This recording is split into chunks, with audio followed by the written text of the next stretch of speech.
আজ থেকে অনেক বছর আগে মহালয়ার পূর্ণ লগ্নে মায়ের আবির্ভাব তিথি। ওই দিন মা প্রথম দর্শন দিয়েছিলেন। মায়ের পুজোর জন্য বাজার করতে যান মায়ের একজন পুরোহিত।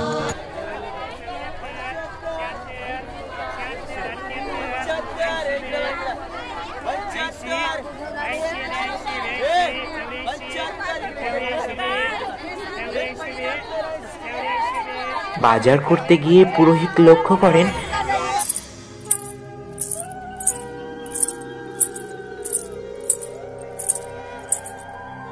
একটি 5 বছরের ছোট্ট বাচ্চা মেয়ে গায়ে কালো রং মেখে, চোখে লাল রং মেখে পুরো মা কালীর মতো সেজে ভিক্ষা করছেন। সেই বাচ্চা মেয়েটি সবার কাছে ভিক্ষা চাইছে, যে যেরকম ভাবে তাকে ভিক্ষা দিতে পারে। একটা টাকা দে না, আমার খুব খিদে পেয়েছে রে, আমি 2 দিন ধরে কিচ্ছু খাইনি। মা শ্যামসুন্দরীর যে পুরোহিত, তার কাছেও সেই বাচ্চা মেয়েটির ভিক্ষা চাইতে গেলেন এবং বললেন, এই শুনছিস, দে না। কি হলো? একটা টাকা দে না। ধুর, কি হয়েছে? একটা টাকা দে না, আমার খুব খিদে পেয়েছে রে। যা যা গিয়ে খেটে খা। তখন সেই পুরোহিত বাচ্চা মেয়েটিকে ধাক্কা মেরে ফেলে দেয়। বাচ্চা মেয়েটি উঠে দাঁড়িয়ে বলেন, আরে বাপু, যদি কাজই পেতাম তাহলে কি তোর কাছে ভিক্ষা চাইতে আসতাম? এরপর বাচ্চাটি চলে যায়, আর পুরোহিত তার পছন্দের মতো মায়ের ভোগ করবার জন্য মিষ্টি, চাল, ডাল সবকিছু কিনে আনেন, অনেক বেশি বেশি করে। সেই দিন মায়ের অন্নভোগের ব্যবস্থা করা হয় এবং প্রচুর ভক্তের সমাগম হয়, কারণ সেদিন ছিল মহালয়ার পূর্ণ লগ্ন। এই মন্দিরের নিয়ম হলো প্রতিটি অমাবস্যার অন্ধকারে দেবীর পুজো হয়। শুধুমাত্র দীপান্বিতা অমাবস্যায় বা কালী পুজোর রাত্রে দেবীর পূজা হয় আলো জ্বালিয়ে। নিয়ম মতো অন্ধকারে পূজা শুরু করেন পুরোহিত।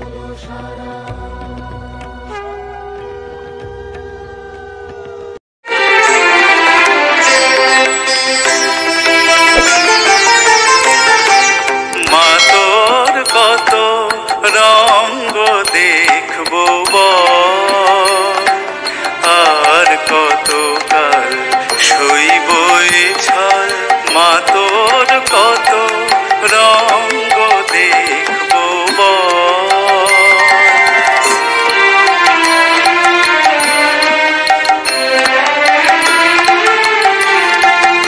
কখন মা রূপ দেখি তোর এলো ভেসি সর্বনাশী, কখন মা নয়নে তোর, কখন মা নয়নে তোর শাসন স্নেহের অমল হাসি।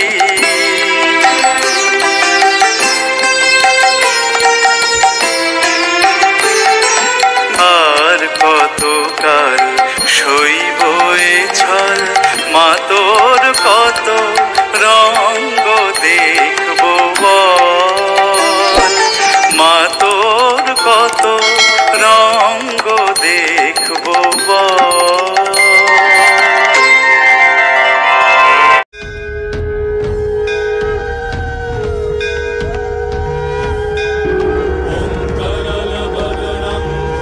পুজো চলতে চলতে হঠাৎ পুরোহিত লক্ষ্য করেন যে মহাদেব আছে, অথচ মা নেই।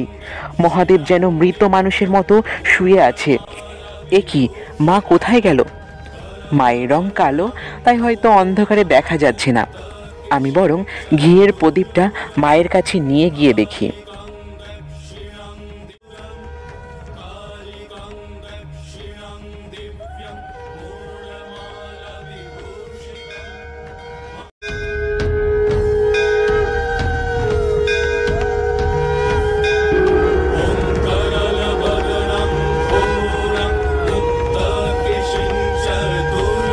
কে কে কে কে কে কেউ আছেন?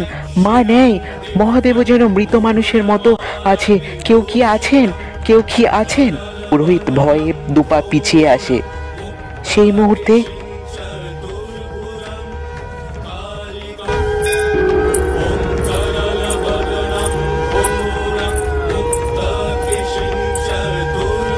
কে? তার গা ভয়ে শিউরিত হয়েছিল।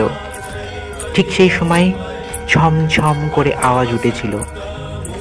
পুরোহিত শব্দ শুনে বুঝতে পেরেছিল কেউ তার পেছন থেকে আসছে। সেই মুহূর্তে একটা পা যেন মহাদেবের বুকে ধপ করে পড়ল। তার গা ভয়ে শিউরে উঠল। সেই অন্ধকারের মধ্যে দেবীর মুখ খুলে জিহ্বা বেরিয়ে এসেছিল।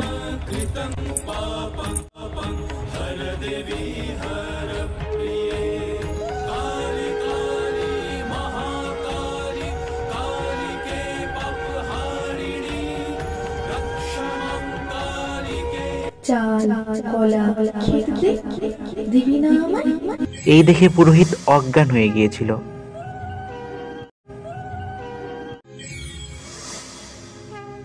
চাল কলা খেতে দে, দিবি না আমায়?